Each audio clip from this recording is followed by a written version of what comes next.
Hello friends, मैं doctor Hina कुडियार, plastic surgeon, दी एस्कल्पिया clinic Delhi से। तो चलिए आज हम आपके नाक की बात करते हैं। जैसे कि देखा जाए, नाक हमारे फेस का एक सेंटर ऑफ अट्रैक्शन है, जिसको आप बोलें कि एक केंद्र बिंदु है। अगर जिस व्यक्ति के नाक की शेप अच्छी होती है तो पूरा फेस अच्छा लगेगा। अगर आप थोड़ा सा भी नाक की शेप में प्रॉब्लम है, जैसे थोड़ा नाक बड़ा है, छोटा है, मोटा है, पतला है, तो कुछ हद तक आपकी मतलब फेस की सिमेट्री इतनी बढ़िया नहीं लगती। तो नाक जो है वो बहुत ही इम्पॉर्टेंट रोल प्ले करता है हमारी फेस की एस्थेटिक्स में, या सुंदरता बोलें जिसको ना। तो बहुत सारे लोग हमारे पास आते हैं, जैसे फीमेल्स हैं, लड़कियां हैं, यंग, जो कि अपने नाक की शेप को लेके काफ़ी परेशान रहती हैं। तो आज की डेट में देखा जाए तो कम से कम 80% लोग अपने नाक की शेप को लेके थोड़े से परेशान हैं। उनको अपने नाक की शेप या साइज़ पसंद नहीं है। तो जो नाक की सर्जरी, जिसको हम टेक्निकल टर्म्स में राइनोप्लास्टी भी कहते हैं, नोज़ जॉब कहते हैं, वो आपकी नाक की साइज़ और शेप दोनों को मॉडिफाई करती है। तो ये सर्जरी बेसिकली मैंने ऑलरेडी बता दिया कि आपकी नाक की सुंदरता को और बढ़ाती है। लेकिन कई लोगों का मानना है कि ये सर्जरी सिर्फ सुंदरता के लिए की जाती है। ऐसा भी ठीक नहीं होगा कहना, क्योंकि इस सर्जरी से आपकी कोई, अगर आपको सांस लेने में कोई दिक्कत है और भी कोई फंक्शनल प्रॉब्लम है, तो वो भी ठीक की जा सकती है। सर्जरी की बात करने से पहले थोड़ा सा आपको नाक के स्ट्रक्चर के बारे में मैं बताना चाहूँगी कि नाक का जैसे ऊपर का 1/3 हिस्सा हमारा हार्ड बोन का बना है और नीचे का 2/3 हिस्सा कार्टिलेज या फिर सॉफ्ट बोन से।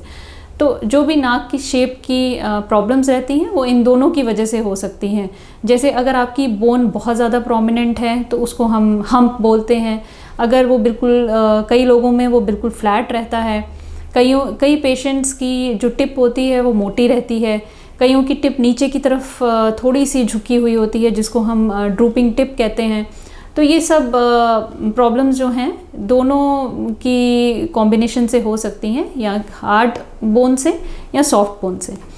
तो ये सारी जो प्रॉब्लम्स हैं आप की करेक्ट की जा सकती हैं, जो कि नोज़ जॉब की वजह से या नोज़ रीशेपिंग सर्जरी की वजह से, जो कि आज की डेट में बहुत ही कॉमन प्रोसीजर है। बहुत सारे हम भी बहुत सारे प्रोसीजर्स कर रहे हैं नोज़ रीशेपिंग के, डिफरेंट तरह तरह की प्रॉब्लम्स के लिए।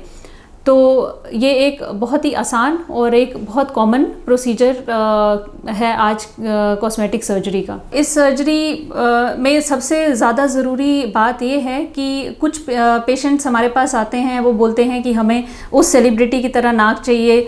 हमारी नाक मतलब वो फ़ोटोग्राफ्स लाते हैं और कंपेयर करते हैं कि हमारी नाक इस तरह हमें बनानी है। बट दोस्तों, ये जानना बहुत ज़रूरी है, और मैं इस पे दोबारा मतलब स्ट्रेस कर रही हूँ इस फैक्ट पे, कि जो आपका नाक की सर्जरी है वो आपके फेस के अकॉर्डिंग की जा सकती है। जो नाक आपके फेस को सबसे बेस्ट सूट करेगा, हम उसी वैसी ही शेप आपको दे पाएंगे, ना कि किसी और की शेप लेके उसको हम बना सकें। तो ये बहुत इम्पॉर्टेंट पॉइंट है इस सर्जरी से पहले, जो कि आपको ध्यान में रखना होगा। अंत में मैं यही कहना चाहूँगी कि राइनोप्लास्टी या nose reshaping, nose job surgery जो है बहुत ही सेफ़ प्रोसीजर है। आज तक जितने भी पेशेंट्स की राइनोप्लास्टी हमने की है वो सब अपने नाक की शेप देख के खुश हुए हैं। और ये सर्जरी एक कॉमन प्रोसीजर है, सेफ़ है। तो आपको भी कोई भी अगर डाउट्स हैं इस सर्जरी से रिलेटेड, तो आप बेझिझक आके हमसे पूछ सकते हैं और अपने सारे डाउट्स क्लैरिफाई कर सकते हैं, और ये सर्जरी आप करवा सकते हैं बिना किसी डर के। Thank you.